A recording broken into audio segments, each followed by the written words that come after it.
There it is, a look at the class of 2023 for the National Soccer Hall of Fame. They'll be inducted this weekend down in Frisco, Texas. On the guys' side, Landon Donovan, DeMarcus Beasley, Steve Zungel, the indoor legend. On the women's side, Jill Ellis, Lauren Cheney-Holiday, and Kate Sobrero-Marcraft. What an incredible class indeed, and what an honor for us here on Futbol Americas to be joined right now by one of the members of the class of 2023, a two-time World Cup winning manager with the U.S. women's national team, and somebody I used to chase not across the country, across the world for interviews. She leads a much more peaceful existence now as the president of San Diego Wave Football Club. Congrats and welcome to the show, Jill Ellis. Great to have you. Oh, thanks, guys. I appreciate it. Yeah, you did chase me around. I dodged you quite a bit, I think, but yeah, that's all. Yeah, good. as you should. Yeah, as Herc can tell you, that's something he does on a weekly basis here on the show. So, look, usually you can't ask somebody about the very beginnings of their soccer journey because we're always talking about kind of the news of the day. But because you're going into the Hall of Fame, it feels almost perfect. So, Jill, let's start at the very beginning. And I know this growing up in D.C. There's legends of the Braddock Road Bluebells. This was an iconic youth team back in the day. So, Jill, take us back to the very, very beginnings and your love affair with the game. Well, I grew up in England, but that's why I think where the actual love affair began. You know, my mom was Scottish and my father English. So when that derby happened, it was pretty rough in the house because I was forced to wear the Scottish, scarf just because we didn't want my mom to be by herself. So football's always been, part of my life. And then when we moved to the States, when I was about 15, was when, I'd only played in the backyard with my brother or schoolyard with friends and guys. And when I moved to the States, I tried out for this soccer team called the Braddock Road Bluebells. And I remember I made the team and the only jersey number they had left, because I was the last person, was number 1. I'm like, oh my God, how obnoxious is that? I don't play in goal. And I got stuck with this jersey number. But that's where it began. I made some great friends. And yeah, we had a pretty good team. We won nationals. I think it was my senior year in high school. But that's really where I started playing and really played formally in terms of, actually on a team with structure. Let's talk about your transition into coaching, Jill. I'm fascinated by this. One, why on earth would you want to be a coach? Us soccer players are some of the worst human beings on earth. It's never our fault. It's always the coach's fault. We complain so much. I mean, what were those early days transitioning into coaching like for you? Well, Herc, you're actually right. I didn't want to be a coach. My father was a coach. And, at the time, soccer was just kind of this vehicle for me to go to school and play and have fun and make friends. I actually went into the business world for a couple of years, but I think the calling was there. I used to work every summer for my dad at his camps, and my dad's camps, so it was a smorgasbord of coaches. I mean, coaches from all over the world, from the Caribbean to Europe, South America. And so I really got this education in just all the different styles and different ways to teach the game. So I did love it, but I never intended to be a coach. And then April Heinrichs, who was my senior year in college, she was our assistant coach at William & Mary. She called and said, hey, I've got this job, second assistant position. What do you think? $6,000 a year, I think it was.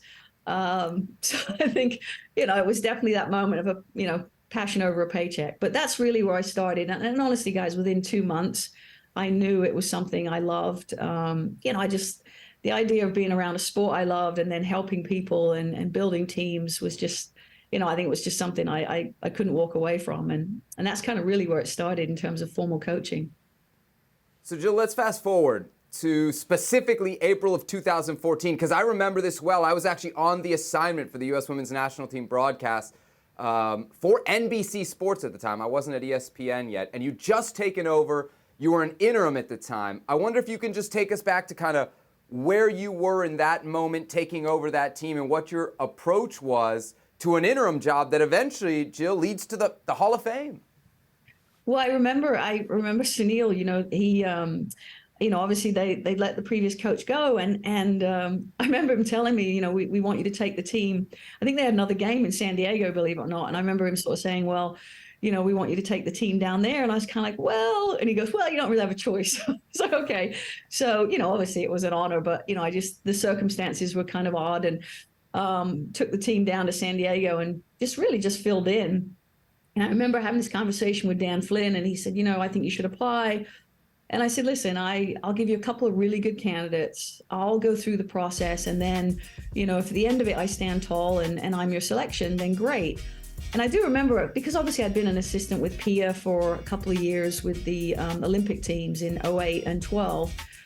And I just went through the process, and as I was preparing for the interview, I remember being like, oh my gosh, I really want this job. So then I was like, come on, and I interviewed, and I remember myself and Tony Gustafsson, I think, were the two finalists who I ended up hiring as my assistant. But, it was at that point that I was like, okay, this is something that I probably never put it verbally and put it outwardly that I wanted to do it, but I knew in my heart. I mean, I loved the international game. It was intoxicating, and no greater honor than to coach, the U.S. team at the top. So it was pretty remarkable. And at the top you actually won 2 World Cups with the U.S. Women's National Team, 2015, 2019. Actually, every time Sebi says, why are the U.S. women #1, he brings up those 2 World Cups. He brings up the past. You were responsible for those. So what was the high point, your greatest achievement while there? Well, listen, I think when I took over, it was very clear. It'd been 16 years actually since we'd won a World Cup. And so I think that was kind of I'll say the pressure cooker, but it was really this opportunity to bring a world championship home. I mean, listen, we've had tremendous success in our tradition of our program, back to 91 and then obviously 99. But it had been a long time. And so it was like kind of this opportunity to put this group of players together. I mean, and I was so blessed. I had such talented players. But we went up there to Canada and obviously won there. But I actually think like one of the best memories, like 2 great memories. I think one was the final in 15 was, for Abby Wambach, it was her last world championship.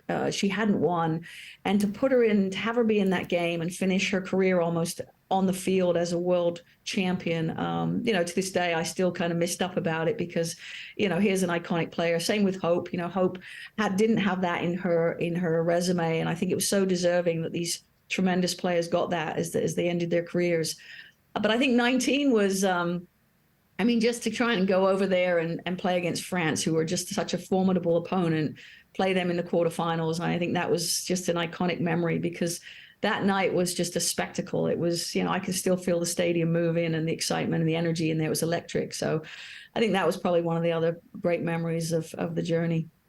I know we're focused on the positive here, but it's not all, roses when you're the national team manager. You were in charge of this team for 5 years, Jill, as kind of the true head of the team.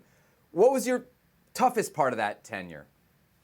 Well, certainly. I think, we win in 15, and then in 16, we go to the Olympics down in Rio and we don't medal. I think we get knocked out in the quarters against Sweden, and that was a very obviously low point, not just, for the program, but on a personal level. You really want to try and go in there and get it right. And so I think the reality of having to, listen, I knew if you hadn't won in 15, I would have been out. That's just the reality of the job, right? But I think having the chance to kind of reload and rebuild a little bit in 17, I knew it was going to be hard. I said to the players, we're going to have to deepen our roster.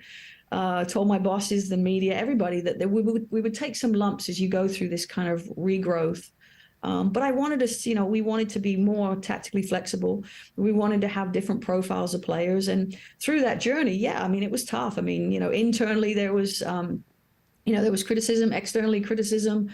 But I remember my father always saying to me, like when I first started coaching, like literally on the night of my eve of coaching, he said to me, Jill, you're never a coach until you've been fired. And I'm like, oh my God, what a terrible thing to say, right? The reality of what he was telling me was, you've got to coach not to keep your job, but in what you believe. And so that period, although it was hard and it was hard on everybody, we came through that period with players like Rose Lavelle, Sammy Mewis, these players that, had we not gone through that change, and change is hard, we wouldn't have come out, I think, on the weak side and have a team built to go and challenge for a back-to-back world championship. So, it was tough. It was, you take a lot of hits, but part of that's part of coaching, man. It's just I remember Abby Wambach saying to me, like, why do you do this? But the reality is it's it's fun, and I wouldn't trade anything, the highs or the lows. I think it's all part of the journey. As I recall, a young Sebastian Salazar was in Rio. I think I found the jinx, Jill. So there's that one. He's right. He's not wrong. He's not wrong. Okay, obviously there's a World Cup coming up. What are some of the differences or the biggest difference you see in Vlatko's team for maybe some of your teams in the past? I mean, listen, I think more commonalities than differences. Like, you've got, I mean, always, I think the US have always had, strong positions in goal, always huge attacking personalities. I think we see that to this day. And I think a midfield that's experienced when you've got Rose and Lindsay Horan and potentially Ertz coming back in the mix. I think you've got, really, really strong team. And again, there's some newer players in there. I think the blend of getting veterans with new players, I think is critical. I think you go into a World Cup, I always said you don't win a World Cup with a lot of players that have less than 25, 30 caps. But you also don't win with a completely, veteran team. You've got to strike the balance. And so, listen, I think that similar to us, take some knocks along the way, grow from it, learn from it. You really don't learn from games that you go out and win 5-0. So the struggles will pay you back if you manage them right. And I think I think player management, that's really what it comes down to in a World Cup is, you got to know the tactics, obviously, in your opponents and all the things you know about your team, but it's how do you manage the personnel? It's a people business. All right, so let's get back to the Hall of Fame because there's a few different ways into the Hall of Fame, right? You go in as a player, you go in as a veteran, manager, you go in as a builder. Mm-hmm. Now, since you left the national team, you've been building, Jill. You've been building San Diego Wave Football Club. We follow the NWSL, obviously, every week on this show. We've seen the incredible success that your team has had, not just on the field, but off the field as an expansion squad. I know you're not going to give away your secrets, but maybe what are some of the keys that you can point to as far as your success? I mean, no secrets. I think it's just, we focus on obviously the soccer first. So I think it was hiring a very experienced coach, in Casey and then bringing in talent. And yeah, listen, I mean, I knew getting a player like Alex, in our market. I mean, I know Alex obviously on the pitch and I know her off the pitch. And I knew it was going to be a slam dunk in terms of bringing someone of that caliber in and then building around that. So I think it's building the team kind of front to back. And then, way back in the day, I mean, so many great players have come out of here that there is a love of soccer down here, love of football. And I think it was tapping into that. We have a world-class facility in terms of what we play in the stadium. So it's kind of putting all these pieces, and then it's like it just comes down to sheer will. I remember telling my staff and the media, yeah, we're going to sell out our first game in this 34,000 seat stadium or whatever it was, and everyone thought it was crazy. But I think when you're driven and you've got great people around you, I think amazing things can happen. So it's been quite the ride. But listen, people ask me what this compared to like coaching. I'm like, oh my God, it's way freaking more hard to do a business than it is coach World Cups. I'm not going to lie. Okay. I never cared about the stands. I never cared about, the sponsorships. Now you're like, come on, how many people are coming through the gate and who we talking to today? So, but it's fun. I'm learning a lot. Obviously, you're learning a lot. You're having a lot of fun in San Diego. San Diego's a great place. But you've been linked to Major League Soccer in the past, notably DC United a couple of years ago. Would you ever consider a job in Major League Soccer like that? Yeah, I wouldn't. Even back then, I didn't put it out the realm. I've always kind of said, I loved it when I hired Casey. One of the things she said is, I want a club that can match my ambition. And that was really, has been my sentiment. So I would want it to go, I'd want to go to a club that, if I chose that route, that yes, really, has the ambition to want to be the premier team. We want to build a club here that's going to be not just the best in the US, but globally, a club that people will know and want to come and be a part of. So, yeah, I mean, listen, I think I'm a few years gone from coaching in terms of lately, but I love the game. And but right now, I think my commitment is very much so to get in the NWSL and women's football, continue to escalate it because, listen, I mean, we get more fans here sometimes than the MLS teams. Oh. You know what I'm saying? So we're doing all right. And yeah, I think just growing the game and the passion for that is where I'm rooted right now. Classic Herc, by the way. Starts the interview saying, I can't believe you chose to be a coach. Ends the interview by asking you, why aren't you getting back into coaching? All right. I see why she said no to DC. So I'm just... Steady. That's my team. That's my black and red. All right, there she is, Jill Ellis. Jill, thanks so much for joining us here on Futbol Americas. Congrats again. Such a well-deserved honor, and really enjoy the weekend. Congrats, My Jill. pleasure. Thanks so much, guys. Have a good one.